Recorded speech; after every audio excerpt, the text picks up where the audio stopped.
히브리서는 우리에게 예수 그리스도가 누구이신지 구약의 그림자로 증거되었던 그 하나님께서 이제는 신약의 모형, 실체가 되셔서 우리 가운데 어떠한 하나님으로 증거되고 있는지를 보여주고 있는 말씀입니다. 지난 시간 우리는 예수님의 피가 곧 생명이라는 말씀을 우리가 들었습니다. 이 생명의 피가 우리를 영원한 길로 인도하는 보혈이 되는 것입니다.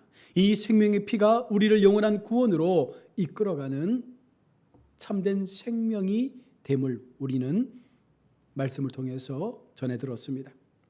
주의 보혈의 능력이 있음을 여러분 믿으셔야 합니다. 주의 보혈만이 오직 우리를 구원으로 이끌어낼 수 있는 참 생명의 피라는 사실을 기억하셔야 합니다. 주의 보혈만이 우리를 살릴 수 있는 유일한 방법이라는 사실을 우리는 분명 믿고 하나님을 따라가야 합니다. 이제 히브리서 저자는요, 성소에 대한 언급과 정결케 되는 문제에서 단 한 번으로 완전히 깨끗하게 되는 그리스도의 희생 제사로 그 관심을 돌리고 있습니다. 세상에 무엇이 죄로 더럽혀진 우리를 깨끗하게 할 수 있을까요? 세상에 그 어떤 것들이 우리를 이 죄에서부터 건져낼 수 있는 힘을 가질 수 있겠습니까? 수많은 사람들이 이 문제를 해결하기 위해서 이 죄 문제를 해결하고 싶어서 얼마나 오랜 기간 헤맸는지 모릅니다. 그러나 결코 그들은 답을 찾지 못했습니다. 그러나 오늘 히브리서 기자는 우리에게 그 유일한 방법을 알려주고 있는 것입니다. 세상에 어떤 방법도 가능하지 않았던 이 죄의 문제, 구원의 문제, 하늘나라에 갈 수 있는 그 길을 찾는 방법을 오늘 히브리서 기자는요, 예수의 보혈이라 말합니다. 오직 예수님만이라고 그렇게 우리에게 전하고 있는 것입니다.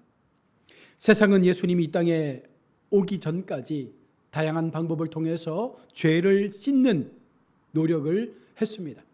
우리 기독교도 마찬가지죠. 구약의 제사법을 통해서 우리는 죄를 씻어내려고 날마다 죄를 지으면 그 죄를 씻기 위해서 짐승을 잡아서 구약의 제사법대로 하나님 앞에 제사를 드려야 했습니다. 그러나 여러분, 그것도 잠깐 죄의 죄책감을 덜어줄 뿐 완전한 속죄의 제사가 되지 못했습니다. 반복되는 죄가 계속해서 우리 삶 가운데 일어나기 때문에 그와 같은 죄들이 나타나기만 하면 우리는 계속해서 제사장을 찾아가서 하나님 앞에 이 속죄의 제사를 드려야 했던 것입니다. 오늘 23절은 말씀합니다. 그러므로 하늘에 있는 것들의 모형은 이런 것들로서 정결하게 할 필요가 있었으나 하늘에 있는 그것들은 이런 것들보다 더 좋은 제물로 할지니라. 23절에서 하늘에 있는 것들의 모형들도 정결케 할 필요가 있다라고 말합니다. 다시 말하면 구약시대에 세워진 하나님을 향한 그 성소, 이것이 하나님께서 세우신 하늘나라의 모형의 교회를 이 땅 가운데 세우셨음을 말씀하는 것이죠. 그래서 이 교회가 하나님께서 이 땅 가운데 모형으로 세워놓으신 이 교회가 구약으로부터 전해진 이 땅에 세워진 교회가 하나님과 교제하며 하나님과 사귐을 만들어가는, 하나님과 교통할 수 있는 통로라는 사실을 말씀합니다. 그러나 여러분, 그것이 곧 하늘나라를 향한 단순한 모형에 불과하다라는 것을 말씀하고 있는 것이죠. 그래서 그와 같은 모형도 완전치 않기 때문에 날마다 그 안에서 하나님을 향한 속죄의 제사가 드려질 필요가 있다는 것을 말씀하고 있는 거예요. 우리가 이 땅에서의 삶을 마치고 하늘나라에 가면 우리가 무엇 할까요? 많은 사람들이 궁금해합니다. 하늘나라 가면 하늘나라에서도 이렇게 우리가 제사를, 예배를 드립니까? 아니잖아요. 우리가 하늘나라에 가면 우리는 오로지 하나님과 함께 교제하며 온전한 기쁨의 찬송을 드리는 것으로 우리는 그 땅에서의 삶을 살아 드리는 거예요. 아직 불완전하기 때문에, 우리의 삶 자체가 아직까지는 불완전하기 때문에 우리가 정해진 시간 하나님 앞에 나와 예배하며 계속적으로 우리의 삶을 하나님 앞에 고백하며 그 길에 완전함을 찾기 위해서 계속해서 예배로 나아가는 것입니다. 이 땅에 있는 하나님의 교회는 하늘의 모형이며 이 교회 안에는 하나님과 사귀며 그의 백성에게 있어 어떻게 보면 지상의 하늘나라의 샘플과도 같은 모습인 것입니다. 그러나 이 또한 예수님께서 다시 오시면 사라질 그림자와 같은 것이라고 말씀하고 있습니다. 이런 교회도 예수님 오시면 이제 더 이상 필요 없다는 것입니다. 왜? 하나님 나라의 완전한 주님의 거룩한 성소가 세워져 있기 때문입니다.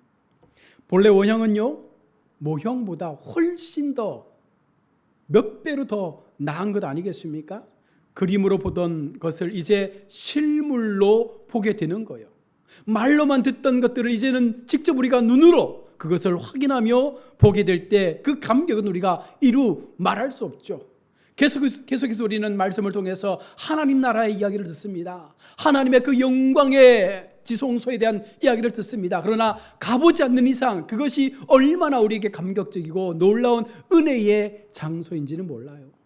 그러나 우리가 그것을 진짜로 경험하게 될 때 우리 가운데 밀려드는 놀라운 그 은혜와 감격은 이루 말할 수 없는 것입니다. 그러므로 원형은 모형보다 더 좋은 제물을 드려서 거룩하게 구별해야 한다는 것입니다. 그래서 예수님께서 하늘나라의 모형을 완전히 회복하시고 영원한 하나님께서 기뻐하시는 거룩한 그 나라를 위해서 단번에 속죄의 제사를 드림으로 거룩한 제물, 가장 좋은 제물, 하나님 자신을 그 제물로 드려서 우리에게 속죄의 길을 허락해 놓은 것입니다.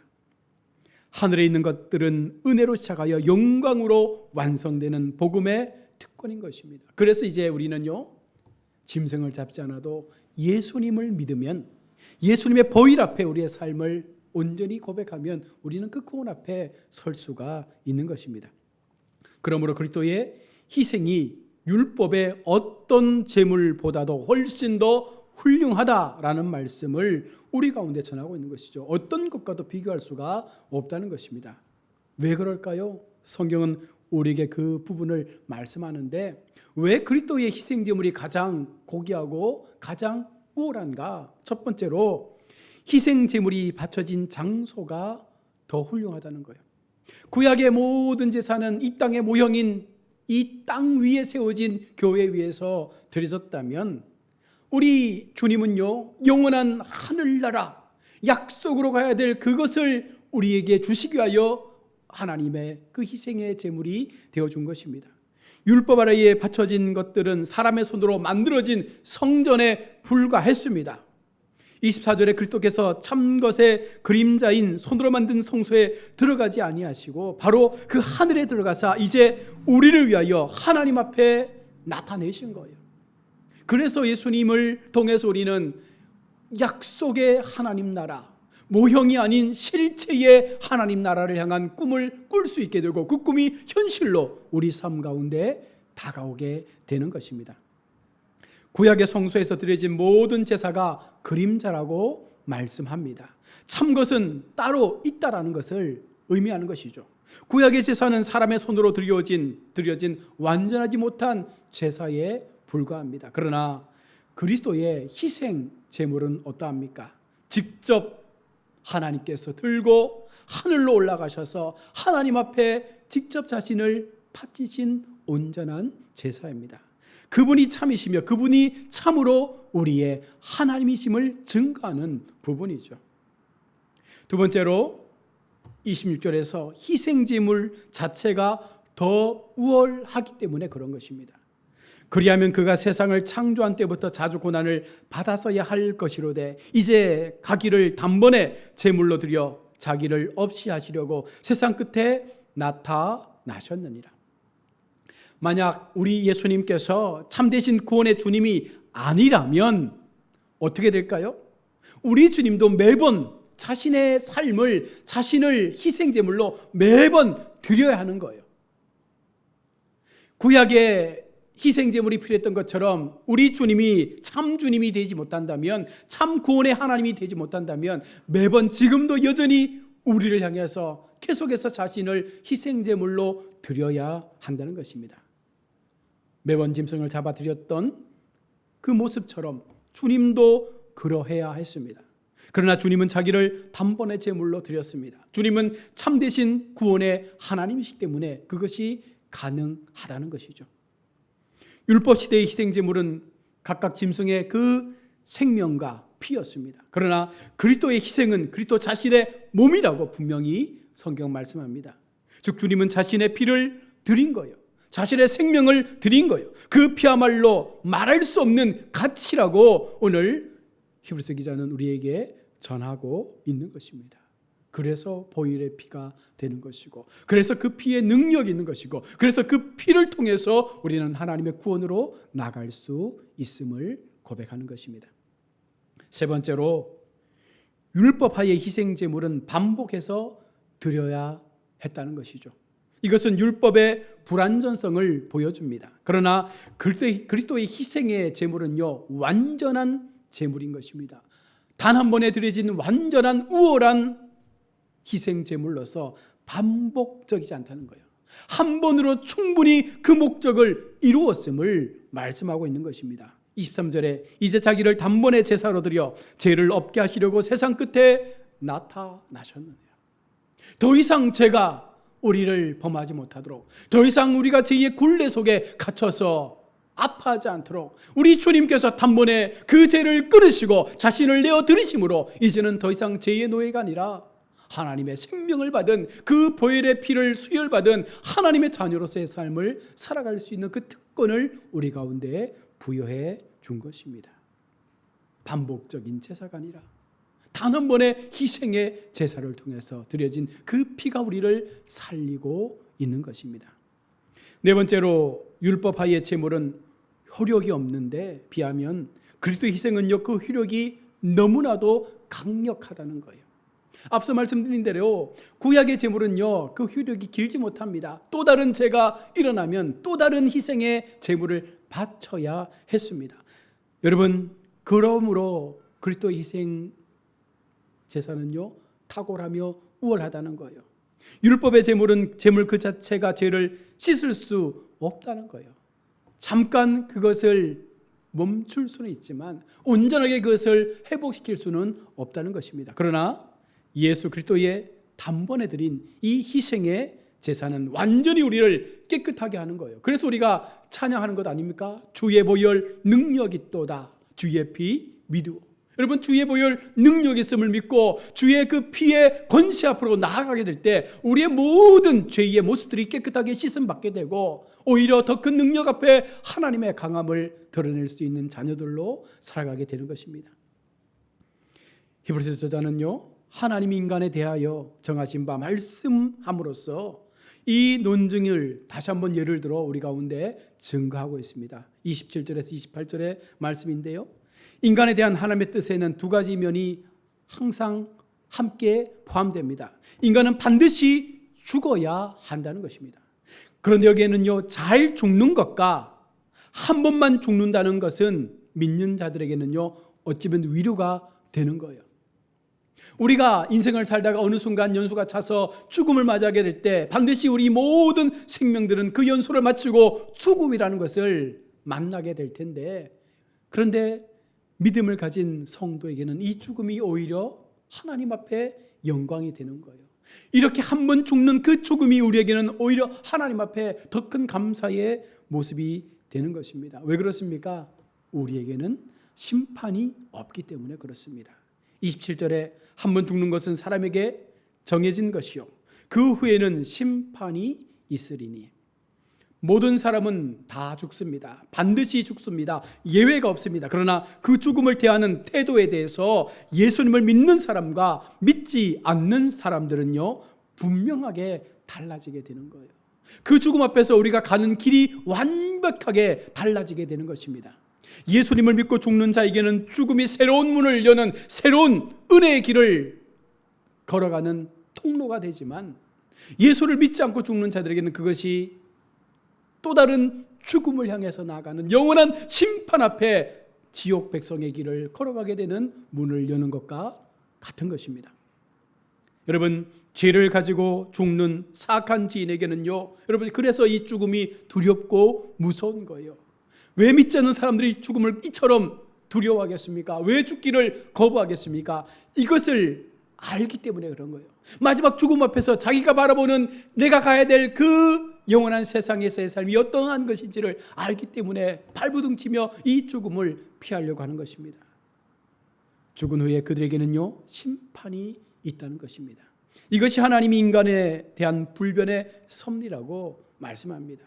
인간은 죽어야 하고 심판을 받아야 합니다. 그러나 예수를 믿는 성도에게는, 하나님을 믿는 우리 모든 믿음의 백성들에게는요, 이 심판을 우리 주님이 피하도록 해주신다는 거예요. 또한 그리스도에 대한 하나님의 정하신 뜻이 그 속에 있습니다.